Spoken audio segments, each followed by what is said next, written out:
Hi, I'm Diana DeBlanc. I'm a veterinarian in New Mexico and the president and founder of the Veterinary Conservation Coalition. Did you know that in 2008, the free trade of rhino horn was closed across all country lines, making overnight the rhino the highest paid commodity on the black market for its horn? Just to give you an idea of what that means, in 2007, 31 rhino were poached. And in 2008, overnight, 1,800 rhino were poached. This trend continued until 2021, with us losing 3 rhino a day every day for their horn. So now, since 2021 to currently, we've lost about 1 rhino a day. This isn't because the poaching crisis has diminished. It's because the number of rhino has diminished that much. We've lost 95% of all of rhino in the wild.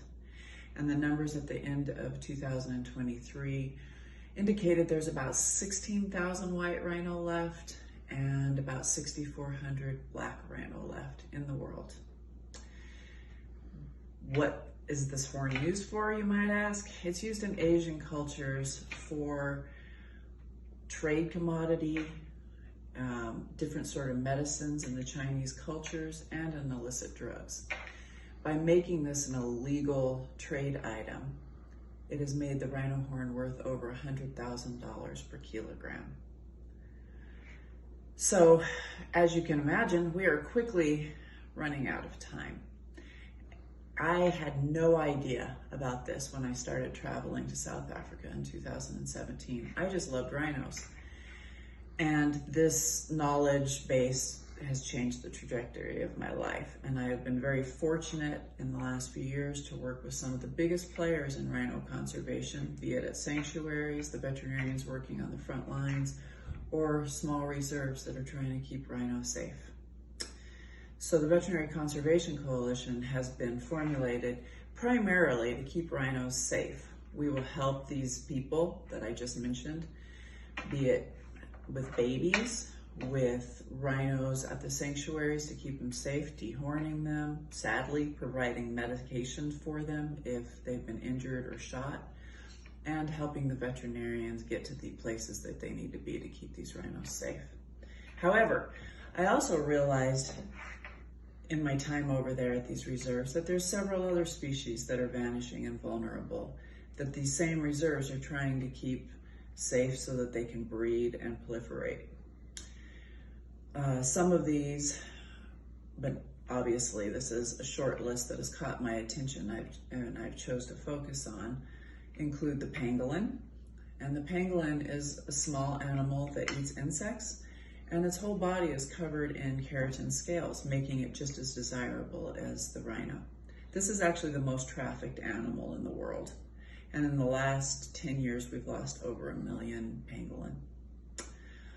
2 other animals, the cheetah and the wild dog, they're disappearing more because of human encroachment on their territories.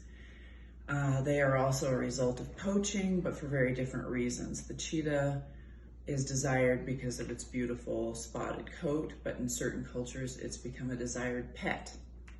There's only about 7,400 cheetah left in the world, and their genetic pool is not great, making their viability difficult.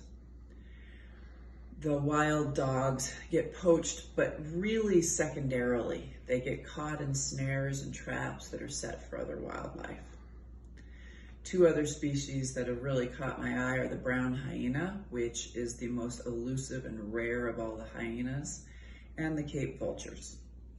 Now, these animals are very misunderstood because they are scavengers, and all they are doing is eliminating carcasses of dead animals. And by doing that, they're so important to our ecosystem because they are getting rid of certain bacteria and diseases that would otherwise spread to healthy wildlife.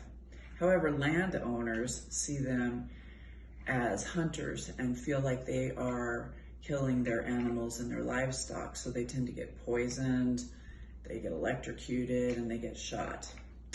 So brown hyenas are pretty elusive. It's a little bit hard to know their numbers, but there's only about 4,000 to 10,000 of them left. And the Cape vultures, there's 2,900 breeding pair left.